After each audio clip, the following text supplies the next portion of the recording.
Hello বন্ধুরা, আজ আমি তোমাদের কাছে নতুন একটা রেসিপি নিয়ে এসেছি। আজ আমি ডালিয়ার লাড্ডু বানিয়ে তোমাদেরকে দেখাবো। এই ডালিয়ার লাড্ডু তৈরি করতে দেখো আমার কি কি লাগছে, তোমাদেরকে দেখো দেখিয়ে দিচ্ছি। এখানে দেখো এক বাটি ডালিয়া আছে, কেশর রয়েছে, চাল মগজ রয়েছে, এলাচ দেখো থেতো করে রেখেছি, এক বাটি চিনি রয়েছে। এই দিয়ে আজকে আমি লাড্ডুটা দেখো তৈরি করব। ডালিয়াটা দেখো আমি জল দিয়ে দেখো ভালো করে ধুয়ে নেব। জলটা দেখো ভালো করে ঝরিয়ে নেব। কড়াইয়ে দেখো আমি 3 চামচ দেখো ঘি দিয়ে দিচ্ছি।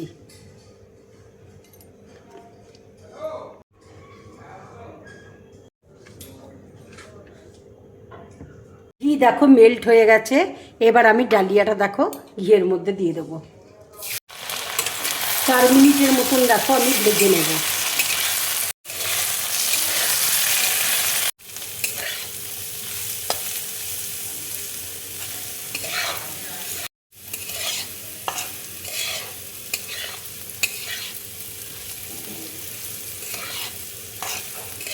চার মিনিট দেখো আমি ভেজে নিয়েছি। এবার আমি 2 বাটি দেখো জল দিয়ে দিচ্ছি।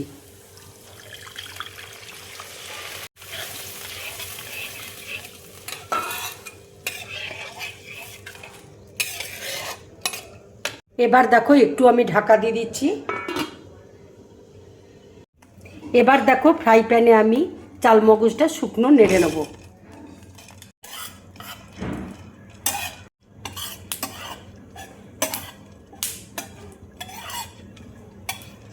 কত সুন্দর দেখো ফুলে উঠেছে চালমগজগুলো। চালমগজগুলো দেখো ভাজা হয়ে গেছে। এবার আমি গ্যাসটা অফ করে দিচ্ছি। এবার দেখো ঢাকাটা আমি খুলছি।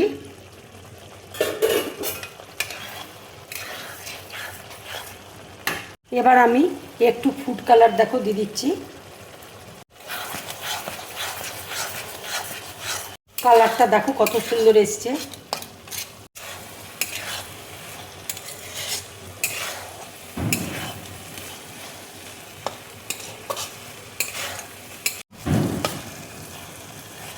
শুকিয়ে এসছে দেখো জলটা।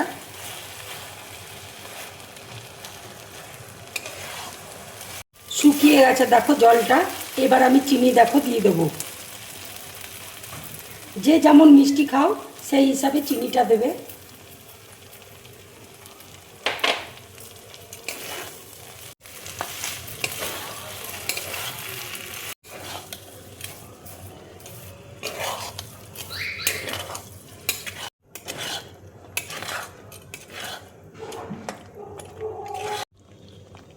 কাজু গুঁড়ো করে দেখো খানিকটা দিয়ে দিচ্ছি।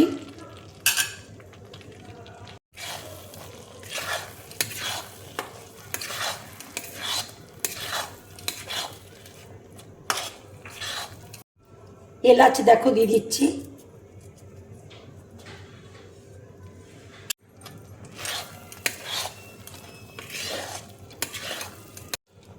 এবার দেখো গ্যাসটা আমি অফ করে দিচ্ছি। ঠান্ডা হলে আমি লাড্ডুগুলো তৈরি করে নেব। এবার দেখো চালমগজ আমি দিয়ে দিচ্ছি।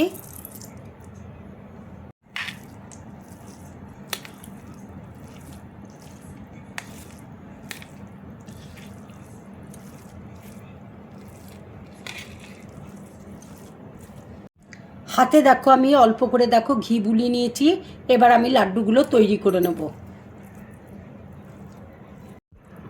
লাড্ডুগুলো দেখো আমি তৈরি করে নিচ্ছি।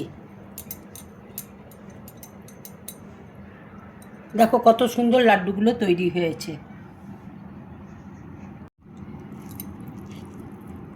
আর একটা দেখো তোমাদেরকে করে আমি দেখাচ্ছি। কত সুন্দর দেখো লাড্ডুগুলো হয়েছে। লাড্ডুগুলো দেখো সব তৈরি হয়ে গেছে। এবার আমি উপর দিয়ে কেশর দেখো একটু করে দিয়ে দেবো।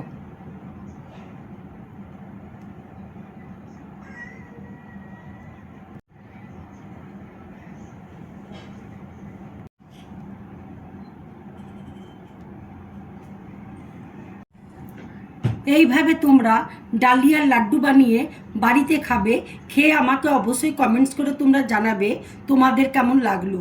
যদি আমার এই রেসিপিটা তোমাদের ভালো লাগে তাহলে লাইক করবে, শেয়ার করবে, আর ড্রিম ব্লগ চ্যানেলটাকে সাবস্ক্রাইব করবে। তোমরা বেশি করে কমেন্টস করবে, তাহলে আমার খুব ভালো লাগবে। নমস্কার।